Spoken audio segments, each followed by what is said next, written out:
Hello, പുതിയൊരു വീഡിയോയിലേക്ക് എല്ലാവർക്കും സ്വാഗതം. ഇന്ന് ഞാനിവിടെ റാഗി വെച്ചിട്ടൊരു പലഹാരമാണ് കേട്ടോ ഉണ്ടാക്കുന്നത്.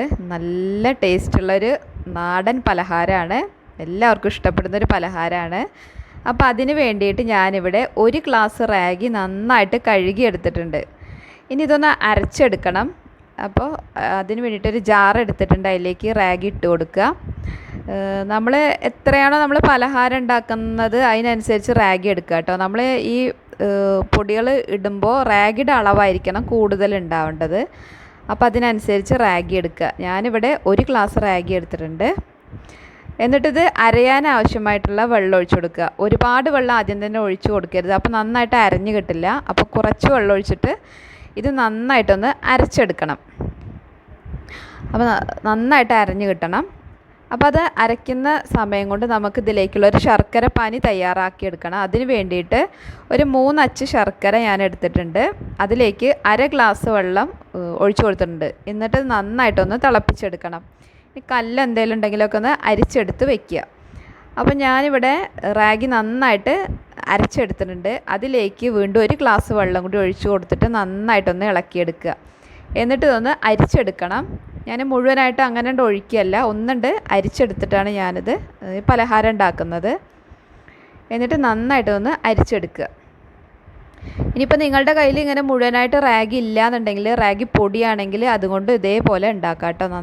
ഇതേ രീതിയിൽ തന്നെ പലഹാരം ഉണ്ടാക്കാം. റാഗി മുഴുവനായിട്ട് വേണമെന്നൊന്നുമില്ല, പൊടിയായാലും മതി.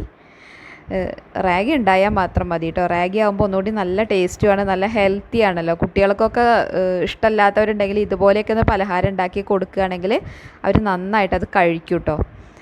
അപ്പോൾ അതാ ഞാനിവിടെ മുഴുവനായിട്ട് അരിച്ചെടുത്തിട്ടുണ്ട്. ഇനി ഇതിലേക്ക് നമുക്ക് ഇട്ട് കൊടുക്കേണ്ടത്, ആദ്യം ഇട്ട് കൊടുക്കുന്നത് അരിപ്പൊടിയാണ്. ഇവിടെ ഈ ഒരു ചെറിയൊരു കപ്പിൽ ഒരു കപ്പ് അരിപ്പൊടി ഇട്ട് കൊടുക്കുക. നമ്മൾ ഇടിയപ്പം ഒക്കെ ഉണ്ടാക്കുന്ന അരിപ്പൊടി ഉണ്ടല്ലോ, അതാണ് എടുത്തിട്ടുള്ളത്, നൈസായ അരിപ്പൊടി. പിന്നെ ഇതിലേക്ക് ഇട്ട് കൊടുക്കുന്നത് ഗോതമ്പ് പൊടിയാണ്. ഞാനിവിടെ ഒരു 2 കപ്പ് ആദ്യം ഇട്ട് കൊടുക്കുക. എന്നിട്ട് എല്ലാം കൂടി ഒന്ന് മിക്സ് ചെയ്ത് നോക്കിയിട്ട് ആവശ്യമുണ്ടെങ്കിൽ വീണ്ടും ഇട്ട് കൊടുക്കുക. നമ്മൾ പലഹാരം എത്രയാണോ ഉണ്ടാക്കുന്നത് അതിനനുസരിച്ച് പൊടികളുടെ അളവൊക്കെ നമുക്ക് കൂട്ടിയെടുക്കാം. ഞാനിവിടെ കുറച്ച് കൂടുതൽ ഉണ്ടാക്കുന്നുണ്ട്. ഇവിടെ എൻ്റെ 2 മക്കൾക്കും നല്ല ഇഷ്ടമുള്ളൊരു പലഹാരമാണ് കേട്ടോ അത്.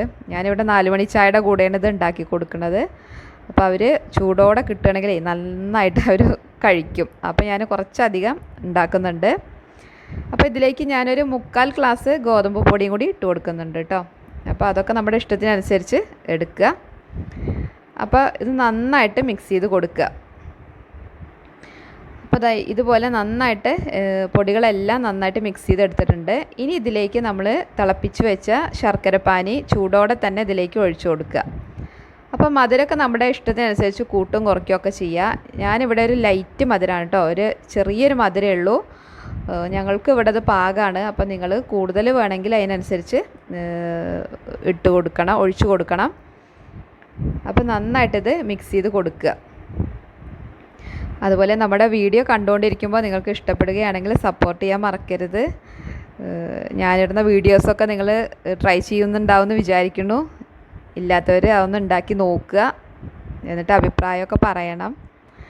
അപ്പോൾ നന്നായിട്ടൊന്ന് ഇളക്കിയതിന് ശേഷം ഒന്ന് ടേസ്റ്റ് ചെയ്ത് നോക്കുക കേട്ടോ. നമ്മൾ മധുരം ക്ലിയർ ആണോ നോക്കുക. അപ്പോൾ കുറച്ച് കമ്മിയുണ്ട്, ഇത് ഞാൻ മുഴുവനായിട്ട് ഒഴിച്ചു കൊടുക്കുന്നുണ്ട്. അപ്പോൾ അത് നന്നായിട്ടൊന്ന് ഇളക്കുക കേട്ടോ. കട്ടയൊന്നും ഇല്ലാണ്ട് നന്നായിട്ട് ഇളക്കിയെടുക്കണം. അത് പ്രത്യേകം ശ്രദ്ധിക്കണം, കട്ടയൊന്നും ഉണ്ടാവാൻ പാടില്ല മാവിൽ. പിന്നെ ഇതിലേക്ക് ഇട്ട് കൊടുക്കുന്നത് തേങ്ങയാണ്. തേങ്ങ ഞാനിവിടെ 1 മുറി തേങ്ങ എടുത്തിട്ടുണ്ട്. അതൊക്കെ നമ്മുടെ ഇഷ്ടത്തിനനുസരിച്ച് എടുക്കുക കേട്ടോ. കൂടുതൽ തേങ്ങ ഇടുമ്പോൾ നല്ല ടേസ്റ്റ് കൂടും.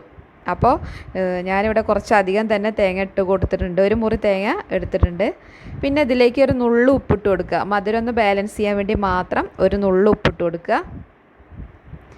എന്നിട്ട് എല്ലാം കൂടി നന്നായിട്ട് മിക്സ് ചെയ്തെടുക്കുക. കട്ടയൊന്നും ഇല്ലാണ്ട് നന്നായിട്ട് മിക്സ് ചെയ്തെടുക്കുക. ഒരുപാട് ലൂസാവണ്ട, അങ്ങനത്തെ ഒരു ബാറ്ററായിട്ട് റെഡിയാക്കി എടുക്കുക. ഇനി നമുക്ക് അപ്പം ഉണ്ടാക്കാൻ തുടങ്ങാം. അപ്പോൾ അതിന് വേണ്ടിയിട്ട് ഞാനൊരു ചീനച്ചട്ടി അടുപ്പത്ത് വെച്ചിട്ടുണ്ട്. അതിലേക്ക് നല്ലെണ്ണയും വെളിച്ചെണ്ണയും കൂടി മിക്സ് ചെയ്തെടുത്താണ് കേട്ടോ. 1 ടീസ്പൂൺ എണ്ണ ഒഴിച്ച് കൊടുത്തിട്ടുണ്ട്. വെറും വെളിച്ചെണ്ണയുടെ ഒഴിക്കുന്നതിനേക്കാൾ ഒന്നുകൂടി ടേസ്റ്റ് നമ്മുടെ നല്ലെണ്ണയും കൂടി ഒന്ന് മിക്സ് ചെയ്ത് കൊടുക്കുമ്പോൾ നല്ലൊരു ടേസ്റ്റാണ് ഈ അപ്പത്തിന്. അപ്പോൾ ചൂടായ ചീനച്ചട്ടിയിലേക്ക് മാവ് ഒഴിച്ചു കൊടുക്കുക. എന്നിട്ട് ഞാനത് ചെറുതായിട്ടൊന്ന് ചുറ്റിച്ചെടുക്കുന്നുണ്ട്. കനത്തിലല്ല കേട്ടോ ഞാൻ ഈ അപ്പം ഉണ്ടാക്കുന്നത്, ചെറുതായിട്ടൊന്നിങ്ങനെ ചുറ്റിച്ചെടുക്കുക. ഒരു അപ്പത്തിൻ്റെ ആ ഒരു മോഡലിൽ നമ്മളിത് ചുറ്റിച്ചെടുക്കുക.